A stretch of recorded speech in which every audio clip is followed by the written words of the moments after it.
Now, as some of you know, my work, amongst others, has been with addictions. And in addiction, there's a very interesting phrase that's used. When you heal from addiction, it's called recovery. And recovery is another interesting word because we just take it for granted, but think about it for a moment. What does recovery mean? It means that you find something that you've lost. You find something that you've lost, but whatever you found couldn't have been destroyed, and it must have been there all along, otherwise you couldn't find it. So what is it that people recover when they recover from, say, addiction? Well, what they recover, and I often ask this question, and the spontaneous response, including at a talk I gave yesterday, is, I found myself. So people recover themselves, which is exactly what Andrea is writing about. She found her dragon, she found herself. And then the question then is, how do we lose ourselves?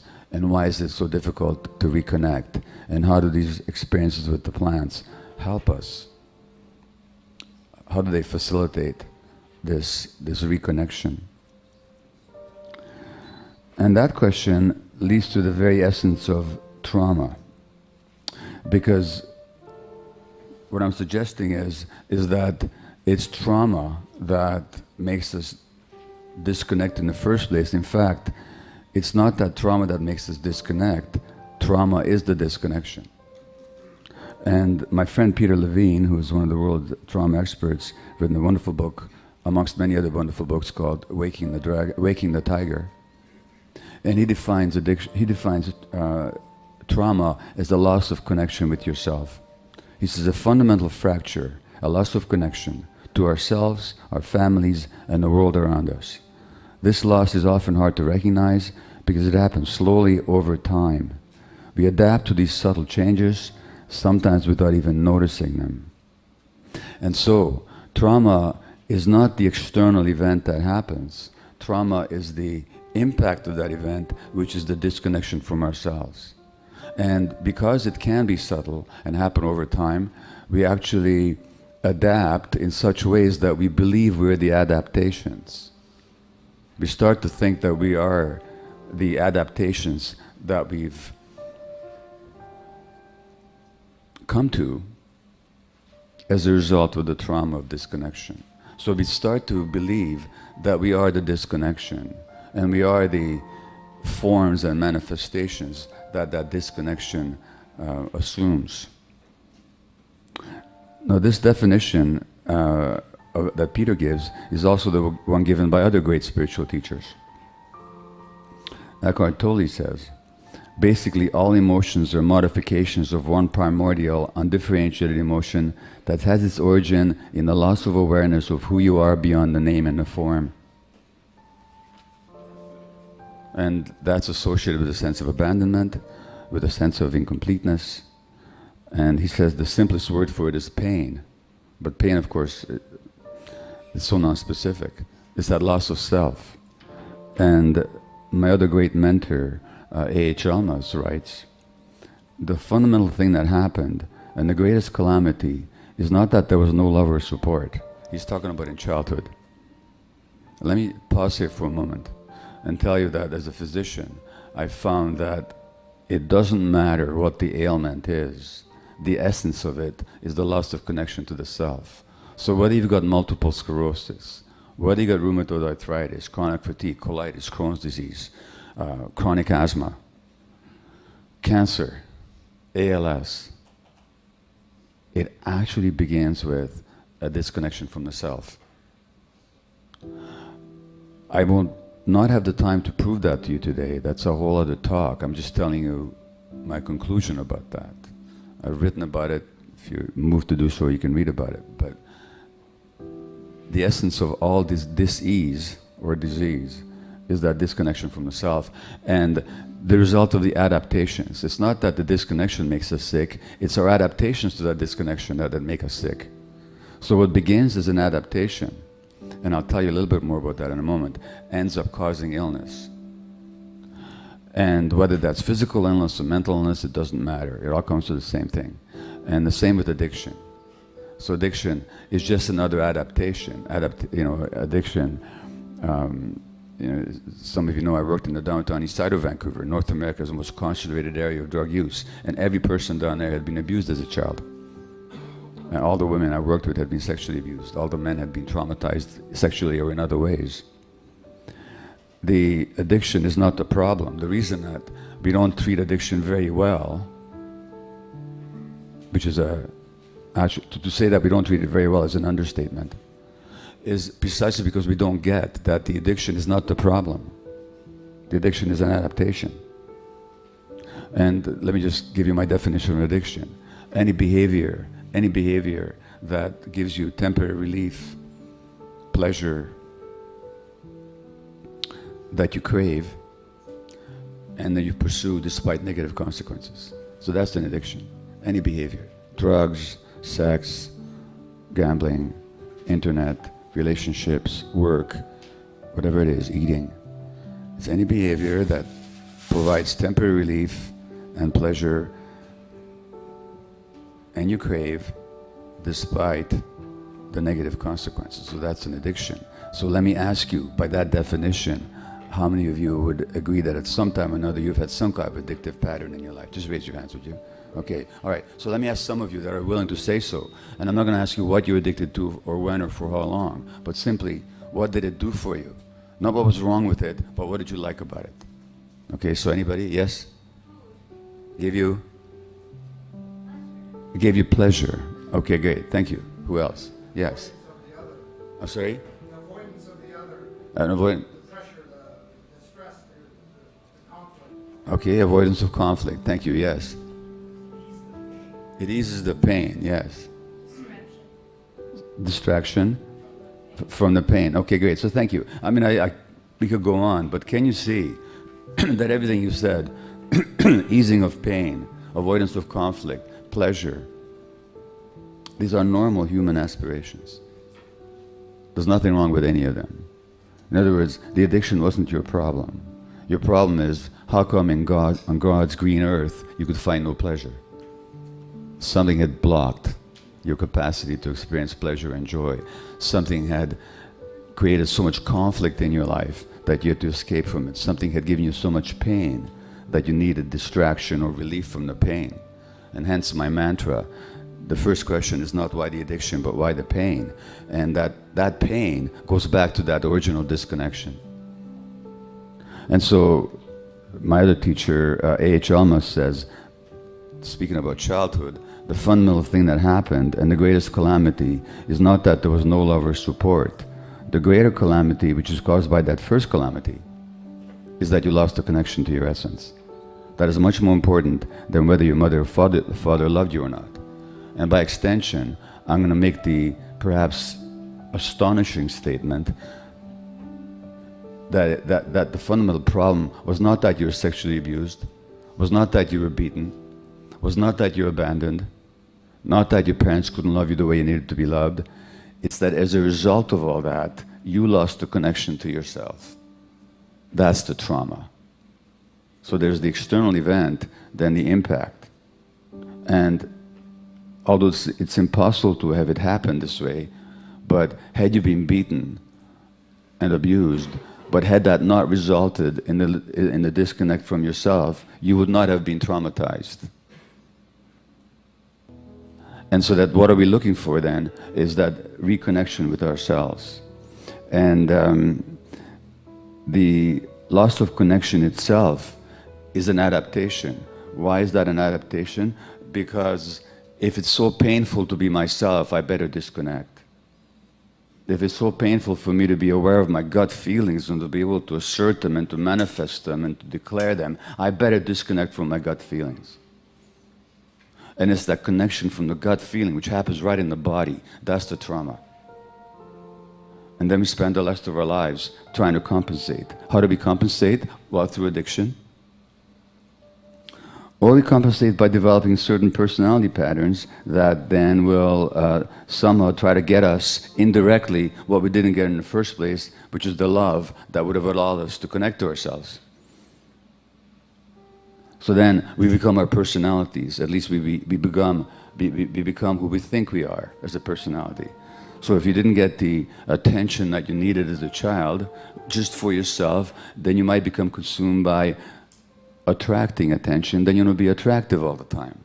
And hence the $30 billion cosmetic surgery industry, because people have lost the connection to themselves, and now they want validation from the outside.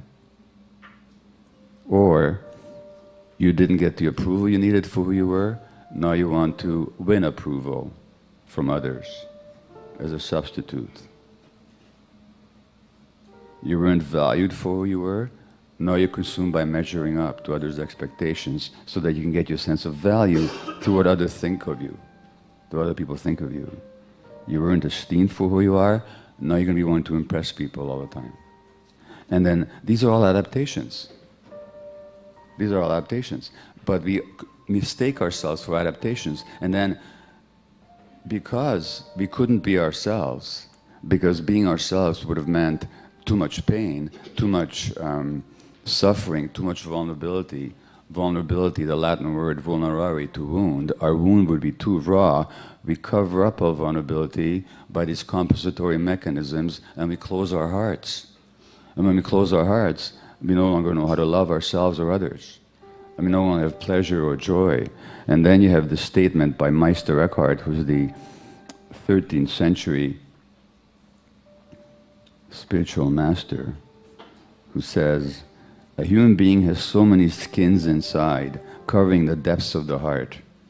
We know so many things, but we don't know ourselves. Again, that loss of self. Why? 30 or 40 skins or hides, as thick and as hard as an ox's or a bear's, cover the soul. And he says, go into your ground and learn to know yourself there.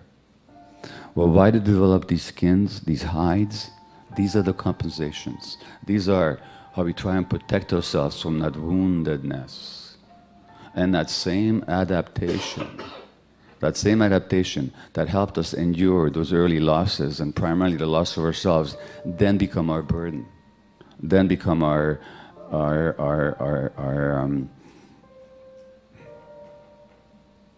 separation from the world. That's the source of our alienation. And the problem is, this doesn't only happen on an individual level, it happens in a social level. Because we live in a society that actually is profoundly alienated. And we live in a society that actually validates our invalidity. We live in a society that validates our false self.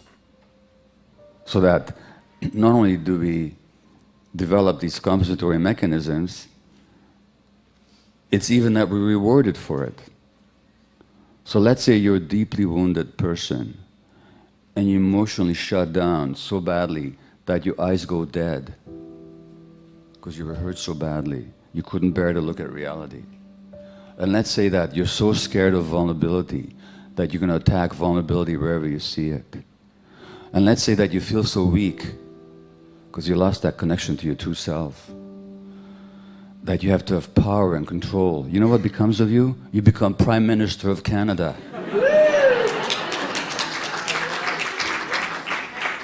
That's a deeply traumatized person that we just displaced.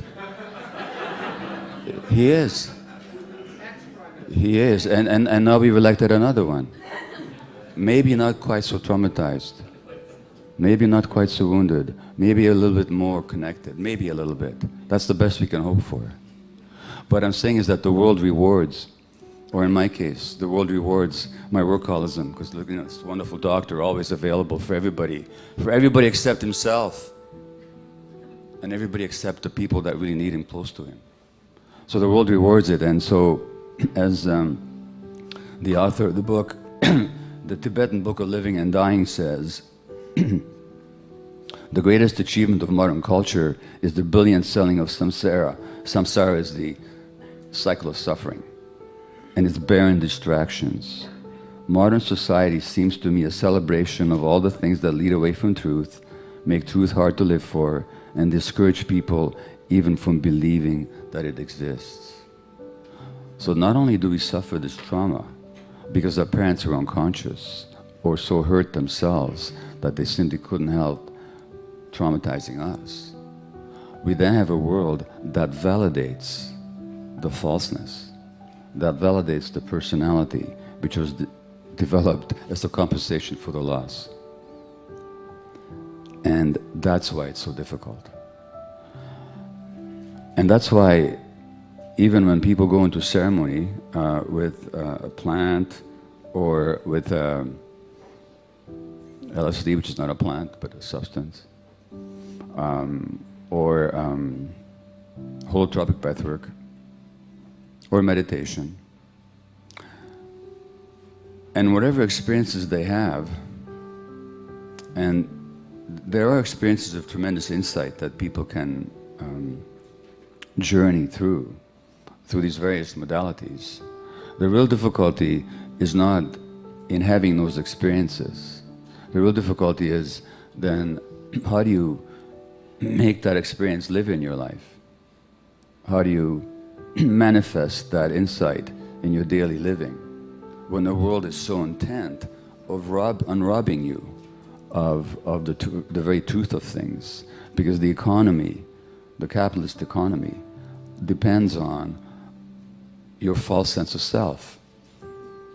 If you were truly connected to yourself, you wouldn't buy most of the products that you buy. At least you wouldn't be so attached to them. You know, I was in San Francisco 3 or 4 years ago, and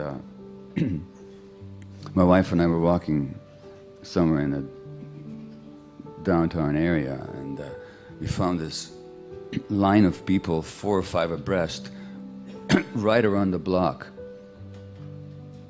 So I said to somebody, okay, what's this all about? What are you people lining up for? He says, the iPad, the new iPad just came out. And I said, okay, I get it. I don't have an iPad. I don't appreciate its multifold benefits, but nevertheless, I said, okay, I can believe that the iPad is a wonderful instrument, but why are you lining up? I couldn't get it tomorrow. Or Man, you don't understand. It's the iPad. I mean, this guy actually thought, and I've had the same thoughts in relation to other products, that this is going to somehow make a difference in his life. So, I mean, this society just feeds off that. So then, let me tell you a few things that I've learned in this psychedelic experience. And I began to work with ayahuasca about 8 years ago now, I guess, when my book on addiction came out. And I kept getting these emails or of questions at my speaking engagements. What do I know about ayahuasca and the healing of addiction? And I'd say, well, I don't know anything about it really. And next question. And a week later, another email or another inquiry. What do you know about ayahuasca and the healing of addiction? I said, nothing. Next question. And I finally started getting annoyed. And I've said this before, but I started feeling like Brian in The Life of Brian. Have you seen that movie? Where people think that Brian is the Messiah, and they keep genuflecting, and they keep, wanting to worship him. And he's saying, listen, I'm not the Messiah, leave me alone. But finally he gets sick of it, and he says, okay, I'm the Messiah, now fuck off, okay? And these people come to him and say, how shall we fuck off, my Lord?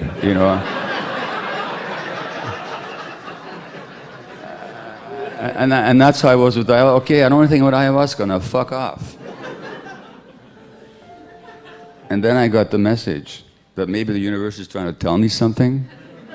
I do have a thick brain, a very thick mind. And I was working with psilocybin this summer with a therapist in San Francisco, and I did say to her, listen, you better give me a whole whack of it because I have a very thick mind, But I got it. There was a message here, and so then I began to work with it, and I really see how it can help.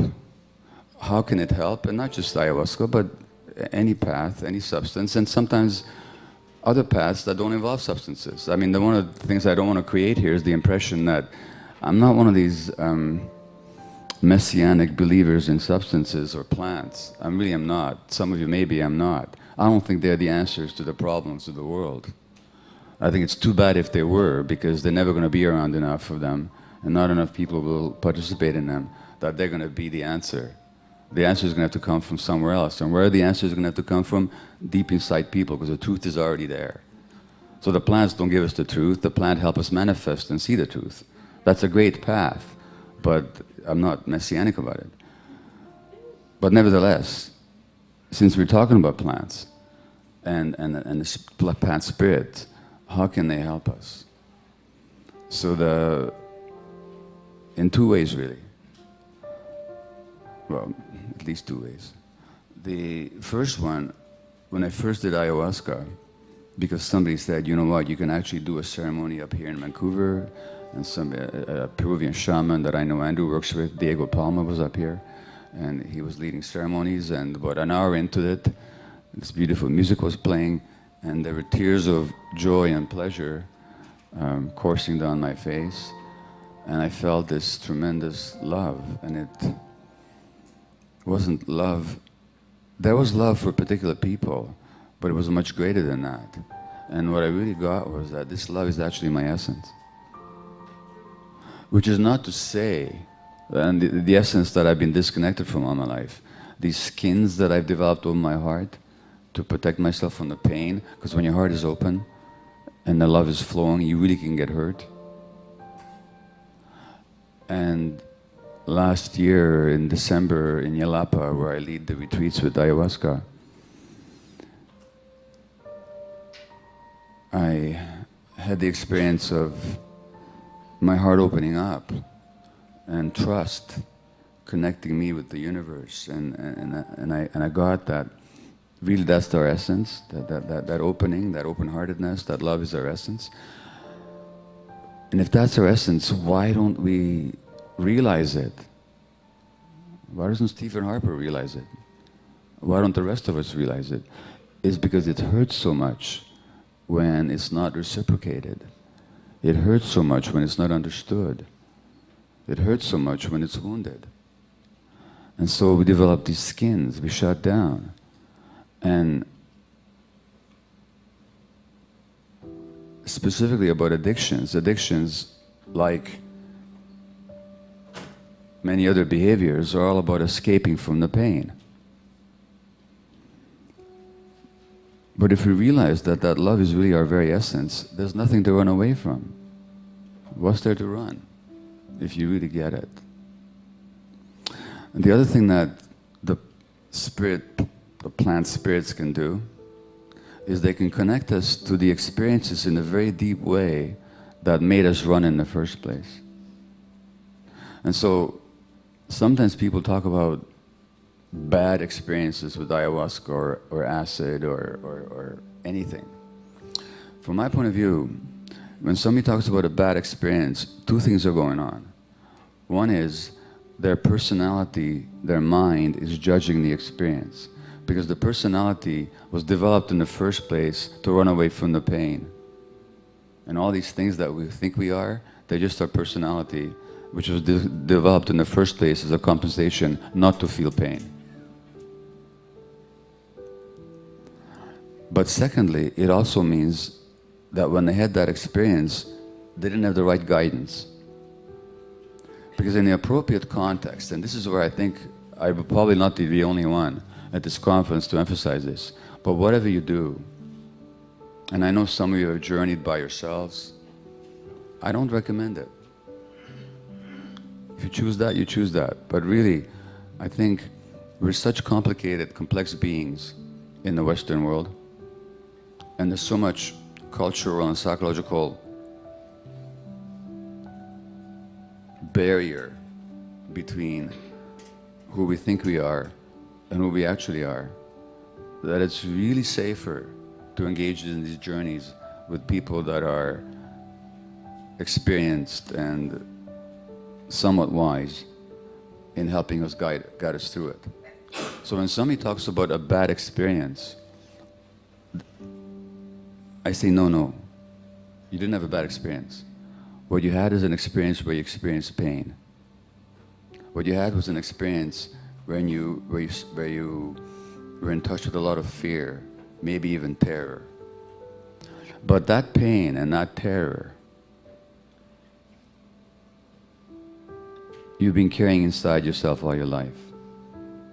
And you've been running away from it all your life. It's not a bad thing to experience them. It's only bad if you have no means to digest the experience, to understand it, to put it into context, and to move on for it. So when I work with people with ayahuasca, or when I go into an experience myself with some other guide, whether with 5-MeO, DMT, or whether with psilocybin, or whatever it is, I don't care whether pain is going to come up, fear is going to come up, terror is going to come up. In fact, if it comes up, so be it, because it's only coming up because it's already there. Would I rather be aware of it and know it and revisit it with the awareness and the strength and the mind of an adult? Or would I keep myself still in denial of it? So there are no bad experiences. There are only experiences whose meaning you haven't divined, you haven't had the guidance to understand, and you haven't had the support to integrate into your life. So for me, it's never about beautiful experiences, entities, songs, beautiful colors. If that happens, that's great. That's what you're meant to have at that time. I'm not putting that down, but that can't be the intention. The intention has to be the truth, whatever the truth is. And if the truth at that moment is painful, that's great. That's great. Because once we realize, our essence, well, first of all, once we realize the degree of pain that we each carry, the fear that we each carry. Let me give you a quote from Almas. He says, the child is very open and can feel the pain and suffering going on in its immediate environment. The child is aware of its own body and can also feel the tension, rigidity, and pain in the body of the mother or of anyone else he's with. If the mother suffers, the baby suffers too. The pain never gets discharged. The organism does not develop the confidence that it can regulate itself, and that things will happen as they should. And if the pain and suffering continues, they will have a disintegrating effect on the organism, and the child will experience organismic fear for its very survival. So when people at our ceremonies experience terror, I say congratulations, you've gone back to your experience as an infant. This is a memory. This is not who you are. And underneath that fear, there's that connected self that knows no fear. What's there to be afraid of when you're connected to everything?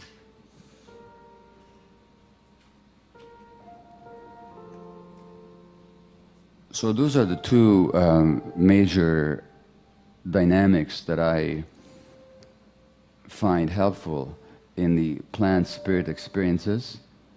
First of all, we get to find what we're running from, the fear, the pain. And if we're fortunate enough, then before or after, we also get to experience the depth of who we are, which also means we don't have to keep running. And then the issue becomes then, how do you incorporate that? How do you integrate that into your life? And so I have to emphasize here the importance of integration. So don't expect the insight, which is like a door opening, to save you, because it won't. Because you can have that experience in the moment under the influence of the particular substance that you've been working with. But unless you are intent on taking that substance all the time, which you can't, then you better find ways of integrating that insight into your life. And that takes daily work. That takes daily work. So the post-ceremony, or the post-event, the post-experience integration is at least as important as the experience itself. Otherwise, you're just going to keep going back, looking for the same experience over and over again. And nothing necessarily will have shifted for you. There are some people, with or without substances, who are able to have a transformative, transcendental experience that really does rewire them. permanently. But I've met very few of those people. I've met very few of them, if any. I know of some. But for most of us, it's ongoing work. So the experiences can open those doors of perception. They can give us glimpses or deep but momentary experiences of our true selves. But then the work is to go back and keep clearing out all the accumulated debris that we've took on ever since early infancy to compensate for the loss. So when you understand my definition of trauma, which has to do with that disconnect, then you understand that trauma has many different manifestations. There's a psychological, emotional aspect of trauma, which is that disconnect from the self, and therefore also a relationship to the world. So a traumatized person, and by my definition, most of us are traumatized. We live in a different world. We live in a world where we're alone. We live in a world which is perhaps dangerous. We live in a world that's indifferent. We live in a world where we're constantly having to work to validate ourselves. That's the world we live in. And the Buddha said very clearly that it's with our thoughts, with our minds that we create the world. That's the world that we create. The problem is, this is the task of modern psychology perhaps, this is where modern psychology can so usefully blend with ancient spiritual teaching, is that before our minds create the world creates our minds. And so we have to go back to who we were before the world created our mind. In terms of mental health, depression, anxiety, addiction, psychoses, these all begin as compensations. You might think, how can depression be a compensation? Well, let me give you an example. Let's say you have a 2-year-old and she's angry with you. Incidentally, if you do have a 2-year-old and she's not angry with you, you haven't done your job. It's that simple.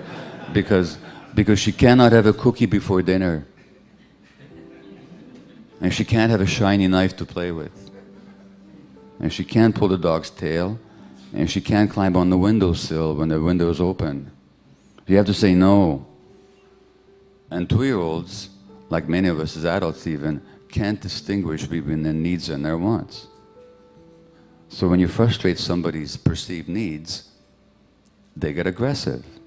Frustration is the engine of aggression, as my friend, the psychologist Gordon Neufeld says. So the child gets aggressively angry because she couldn't have that cookie. Nothing wrong with that, so long as you're not threatened by the anger. But what if you grew up in a family where there was rage a lot, where your parents were in conflict, rageful conflict, and you have this intrinsic and innate, implicit memory of fear whenever you experience or witness anger. And then unwittingly, you give the message to your 2-year-old that good little girls don't get angry. What the child is getting is not that good little girls don't get angry, but that angry little girls don't get loved. And what will she do with the anger? Since she can't do without your love, she cannot. She's going to push the anger down. What's the word for pushing something down? Depression. And 30 years later, she'll be diagnosed with depression. And somebody will hand her a pill. And that pill, which I'm not against, I've taken them, they can be helpful, but they're not the answer. The answer is to actually, what is it that I've pushed down? And why did I? And do I still need to? In other words, to reconnect again with the real self. So that mental health issues, they all begin with compensations. The tuning out of ADHD is not a disease. It's a coping mechanism to deal with overwhelming stress. These temporary compensatory mechanisms become a source of pathology later on. Physical health, when you suppress yourself in order to please others, because of the mind and the body being one unit, they're inseparable. This is not my particular insight, this is what science shows us. And as I was saying to a medical colleague just a few minutes ago, that the problem with medicine is we keep talking about evidence-based practice, but we ignore much of the evidence. And the evidence is that when you suppress emotions, you're actually suppressing the immune system as well. For the simple reason that you can't separate the mind from the body. Scientifically, you can't. And the consequence is then the immune system will attack you, and now you have autoimmune disease like multiple sclerosis or rheumatoid arthritis, or you get cancer. That too began as a compensation. That pushing down of emotion was how you compensated for your parents' inability to handle your emotions. Trauma has then impacts on physical health, on your relationships, and finally, of course, it's got a spiritual aspect because, and spirituality is such a loaded word in the sense that we all load it with our own particular meanings, but I'll give you my own general understanding of it, which is spirituality is the awareness that we're not our personalities, that we're not just our bodies, we're not just our thoughts and our emotions, there's something deeper, more eternal, more connected about us, and that connection is with the universe. Well, when you're traumatized, you shut that down too. So this is where the plant medicines can be so helpful. And I've known people that are healing from significant autoimmune diseases that they were given up for dead by medical doctors. People that are healing or have healed from multiple sclerosis, from suicidal depression. Last year we worked with a woman in our retreat that had tried to kill herself 17 times. Where is the healing coming from? Well, the very meaning of the word healing means wholeness. And we become whole when we reconnect with ourselves. I'll leave you the final quote before I take questions and comments. Thomas Merton, the spiritual teacher, Catholic monk, talked about surrendering, conquering ourselves, or allowing the spirit to conquer us. So self-conquest is not a willful act of self-abnegation. What it actually is surrendering to something greater than we are. As a Catholic, he'd call that the Holy Spirit, but you can call it whatever you want. And he says, in order to gain possession ourselves, we have to have some confidence, some hope of victory. In order to keep that hope alive, we must usually have some taste of victory. We must know what victory is and like it better than defeat. Now, at the very least, this work with the plant spirits can give us a taste of that victory, can give us a glimpse of ourselves, can give us a glimpse of reality. And that can be the beginning of the path to healing. Thank you.